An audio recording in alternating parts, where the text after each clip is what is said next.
കായംകുളത്ത് CPI local സമ്മേളനത്തിൽ ബഹളവും കയ്യാങ്കളിയും. CPI Kayamkulam town south local സമ്മേളനത്തിലാണ് ബഹളവും കയ്യാങ്കളിയും അരങ്ങേറിയത്.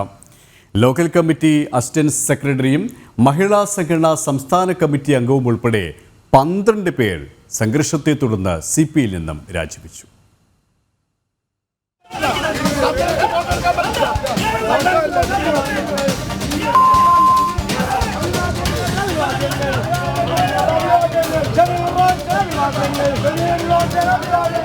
കായംകുളം സഹകരണ ബാങ്കിലെ പ്യൂൺ നിയമനവുമായി ബന്ധപ്പെട്ട് CPIക്കുള്ളിൽ നിലനിന്നിരുന്ന തർക്കമാണ് കായംകുളം ടൗൺ സൗത്ത് ലോക്കൽ സമ്മേളനത്തിൽ കയ്യാങ്കളിയിൽ കലാശിച്ചത്.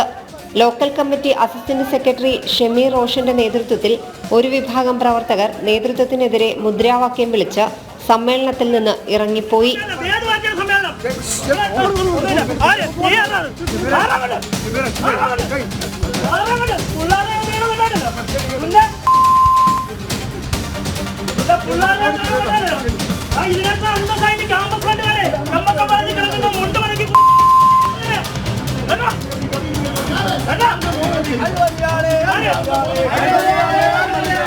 പാർട്ടിയിൽ അഴിമതിയും സ്വജനപക്ഷപാതവും നടക്കുന്നുവെന്ന് ആരോപിച്ച് നേരത്തെ ഇവർ നേതൃത്വത്തിന് കത്ത് നൽകിയിരുന്നു.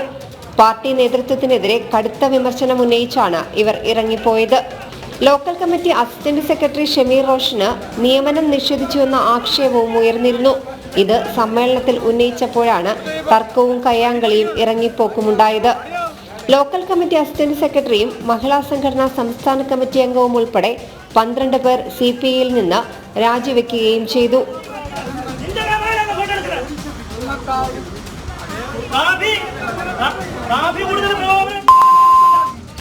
ജനം, ആലപ്പുഴ.